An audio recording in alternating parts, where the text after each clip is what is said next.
লজ্জা হওয়া উচিত। লজ্জা। টলিউডের আমাদের বাংলা ফিল্ম ইন্ডাস্ট্রির পরিচালক প্রযোজকদের না জাস্ট লজ্জা হওয়া উচিত। Hello friends, welcome to the new episode of my channel. আমি অর্পণ। আজকে ভিডিওটা খুবই ইন্টারেস্টিং একটা ভিডিও হতে চলেছে, তাকে ভিডিওটা স্কিপ না করে প্রথম থেকে শেষ অবধি দেখতে থাকো বন্ধুরা। যেটা বলছিলাম, ছি, ঘেন্না হচ্ছে টলিউডের কার্যকলাপগুলো দেখে, যে তারা আজ পর্যন্ত এতগুলো দশক কেটে গেল, 3 দশক 4 দশক, আজ পর্যন্ত দুটো তাবর তাবর মহাতারকাকে, অর্থাৎ মিঠুন চক্রবর্তী আমাদের Mahaguru, the living legend of Indian cinema, এইরকম একটা মামুত মেগাস্টার মিঠুন চক্রবর্তী, যার জুড়ি মেলা ভার, যে কিনা সারা ভারতবর্ষের ফিল্ম ইন্ডাস্ট্রির ফিল্মের গর্ব, সেই মিঠুন চক্রবর্তীকে এবং আমাদের মিস্টার ইন্ডাস্ট্রি, আমাদের টলিউডের প্রাণ ভোমরা প্রসেনজিৎ চ্যাটার্জিকে একসাথে নিয়ে কেউ ছবি বানানোর কথা ভাবলো না, চিন্তাও করলো না। এতগুলো দশক কেটে গেল, আজকে এত বড় বড় প্রডিউসাররা এসছে, প্রযোজনা সংস্থায় গজিয়েছে। আজকে এসভিএফ এর কথা বলছি, এসকে মুভিজ এর কথা বলছি, সুরিন্দর ফিল্মস এর কথা বলছি, এর আগে অ্যাঞ্জেল ডিজিটাল ছিল, ঠিক আছে, তারপরে ইগল ছিল, অনেক। কটা প্রডিউসারের নাম বলবো, কটা বলবো না, এবং কটা পরিচালকেরই বা নাম বলবো আর কটা বলবো না। এই যেমন ধরো, কিছুদিন আগে, কাল না পরশু দিনকে, শিবপ্রসাদ মিঠুন চক্রবর্তীর সাথে একটা ছবি পোস্ট করেছেন।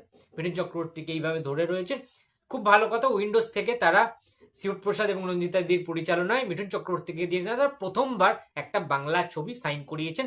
ছবিটা খুব শীঘ্রই, ছবির শুটিং শুরু হবে, খুব ভালো কথা। উইন্ডোজ প্রোডাকশন হাউস বর্তমান টলিউড ফিল্ম ইন্ডাস্ট্রির অন্যতম সফল প্রযোজনা সংস্থা, এই বিষয়ে কোনো সন্দেহ নেই, এখানে ফুল স্টপ হয়ে যাচ্ছে। তাহলে সেই উইন্ডোজ প্রোডাকশনের কাছ থেকে কি আমরা বাঙালিরা, বাংলা সিনে প্রেমী দর্শকরা আশা করতে পারি না যে প্রসেনজিৎ এবং মিঠুনকে একসাথে আমরা কোনো ছবিতে, কোনো সিনেমাতে দেখতে পাবো? এত বছর ধরে যেটা হয়নি, সেটা আজ কি হতে পারে না? মিঠুন চক্রবর্তীর তো যথেষ্ট বয়স হয়েছে, তার চোখে মুখে সেটা বোঝা যায়।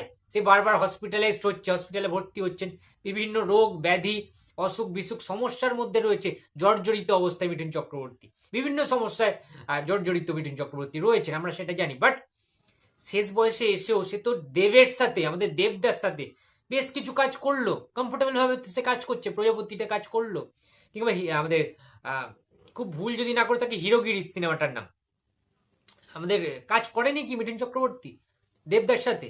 করেছে। তাহলে কেন মিঠুন আর প্রসেনজিৎকে কেউ কোনোদিন কাস্ট করতে পারলো না? এর রিজনটা কি? সত্যি বলছি, এটা হওয়াটা না দরকার রয়েছে ভাই। আমাদের সেই ওজি মিঠুন চক্রবর্তী, ভাই মিঠুন চক্রবর্তী মানে আমরা ছোটবেলা দিয়ে বুঝতাম ফাটাকেস্টো, ঠিক আছে, এমএলএ ফাটাকেস্টো, মিনিস্টার ফাটাকেস্টো, ছোটবেলায় দেখতাম যখন টিভিতে, টেলিভিশনে গুরু হতো, গুরু মিঠুন চক্রবর্তী, ঠিক আছে, এই জিনিসটা হতো, ঠিক আছে। মিঠুন চক্রবর্তী একটা সিগনেচার স্টাইল ছিল গুরুতে, আমার এক কথা 100 কথার সমান, ঠিক আছে, আমার নাম গুরু, সবাই গুরু বলে ডাকে। তো সেই গুরু মিঠুন চক্রবর্তীর দাদা দেবদূত, কটা ছবি বলবো কটা বলবো না, কুলি, ঠিক আছে, সন্ত্রাস, ভাই মিঠুন চক্রবর্তী, এমএলএ ফাটাকেস্টো, মিনিস্টার ফাটাকেস্টো, তুলকালাম, বারুদ, এই সব ছবি দেখে আমরা বড় হয়েছি, ছোটবেলাটা কেটেছে আমাদের। এবং বুম্বাদারও সেম, সকাল সন্ধ্যা, সজনী, কুরুক্ষেত্র, রণক্ষেত্র, শিবা, দেবা, একাই 100, নায়ক, ঠিক আছে, এই সমস্তগুলো দেখে বড় হয়েছি আমরা। সুতরাং সেই দুই অ্যাকশন হিরো, ছোটবেলাকার হিরো, যারা বাঙালির বা যে কোনো সিনেপ্রেমী দর্শকদের মনের মণিকোঠায় এই দুটো বাংলার অন্যতম শ্রেষ্ঠ পিলার, প্রসেনজিৎ এবং মিঠুন, এদের ছাড়া মানে সিনেমা ভাবাই যায় না। সুতরাং সেই কমার্শিয়াল সিনেমা যখন এই অবস্থা, পতনের দিকে প্রায়, হ্যাঁ, তো এই টাইমটাই কি শেষবারের জন্য বা প্রথমবারের জন্য শেষ দিকে এসে আমরা একটিবার, আমাদের কি আশা হতে পারে না যে প্রসেনজিৎ মিঠুনকে একসাথে বড় পর্দায় কাঁপাতে দেখবো? হলে গিয়ে সিঙ্গেল স্ক্রিন দাপিয়ে দেবো, কাঁপিয়ে দেবো, এনজয় করবো, উৎসব করব, যেখানে প্রসেনজিৎ আর মিঠুনের গরম গরম ডায়লগ থাকবে সেই ফান্টুসের মতো বুম্বাদার, ঠিক আছে। সেই রকম তো পাচ্ছি না, কেউ বানাচ্ছে না। শিবপ্রসাদ নন্দিতা দিয়েও চাইলে কিন্তু বানাতে পারে, সেটা বানাচ্ছেন। আমরা প্রসেনজিৎ দেবকে দেখে নিয়েছি কাছের মানুষে, সেটাও ঠিক মতো করে বানাতে পারেনি প্রতীকপ্রীত বসু, ঠিক আছে। আমরা যেমন চাই, দর্শক যেমন চাই, ভাই মাখো মাখো কষা মাংসের মতো একটা ঝাল ঝাল লাল লাল ঝাল ঝাল টক ঝাল মিষ্টি একটা স্টোরি থাকবে, কমেডি থাকবে, অ্যাকশন থাকবে, আইটেম গান থাকবে, রোম্যান্টিসিজম থাকবে, সবকিছু থাকবে, ভরপুর অ্যাকশন ফাইট সিকোয়েন্স থাকবে। এই রকম চাইছি। দেব প্রসেনজিৎ, প্রসেনজিৎ মিঠুন, প্রসেনজিৎ জিৎ, তো এটা তো হচ্ছে না। মিঠুন জিৎ একসাথে এসে গেছিল যুদ্ধ ছবিতে, তোমরা দেখেছো। রাবি নাকি পরিচালক ছিল, এসবিএফ এর তরফ থেকে এসেছিল।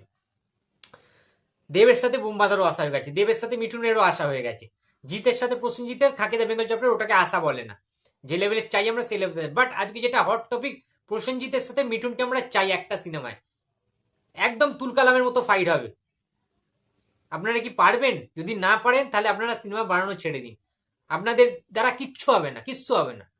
মানে বাংলা ফিল্ম ইন্ডাস্ট্রিতে সত্যি কথা বলছি, আজকের ডেটের মানে প্রযোজনা যারা করছে, প্রযোজক পরিচালক, সবার না লজ্জা হওয়া উচিত, ঘেন্না হওয়া উচিত, যে আজ পর্যন্ত তারা সাহস দেখাতে পারলো না প্রসেনজিৎ আর মিঠুনকে নিয়ে একটা গল্প লেখা, কিংবা কতই বা বাজেট প্রবলেম। ভাই এসব ফাও কথা শুনে লাভ নেই। প্রসেনজিৎ আর মিঠুন ওই রকম মানে মানুষ নয় যে বাজেটের জন্য তারা একটা ভালো গল্পকে রিফিউজ করবে, রিজেক্ট করবে। এটা আমি মানতে পারবো না বা মানতে পারলাম না। ইচ্ছা নেই, গল্প বানানোর বুকের পাটা নেই, ধগ নেই, এবং তারা চায়ও না যে বাংলা ফিল্ম ইন্ডাস্ট্রি ভালো হোক, গ্রো করুক। That's it. এই জন্যই প্রসেনজিৎ এবং মিঠুন একসাথে আসেনি কোনোদিন বড় বলতে। ভাবতে পারছো, প্রসেনজিৎ, রঞ্জিত মল্লিক, তাপস পালকে নিয়ে সংঘর্ষ বানানো হয়েছিল 1995 সালে। অঞ্জন চৌধুরী লিখেছিলেন, হরনাথ চক্রবর্তী ডাইরেকশন দিয়েছিলেন, পরিচালক। তাহলে আর মিঠুন বলিউড টলিউড সমস্ত ইন্ডাস্ট্রি কাঁপিয়েছে, সেই মিঠুনকে আজকে প্রসেনজিতের সাথে কাস্ট করা গেল না। ছি টলিউড, ছি, ঘেন্না হচ্ছে আজকে। তো যাই হোক, তোমাদের কি বক্তব্য এটা নিয়ে অবশ্যই কমেন্ট বক্সে জানিয়ে দিও। ভিডিওটা ভালো লাগলে লাইক, কমেন্ট অ্যান্ড শেয়ার করতে ভুলো না। যদি চ্যানেলে নতুন হয়ে থাকো তো প্লিজ সাবস্ক্রাইব মাই চ্যানেল। দেখা হচ্ছে পরের কোনো ভিডিওতে। তো টাটা।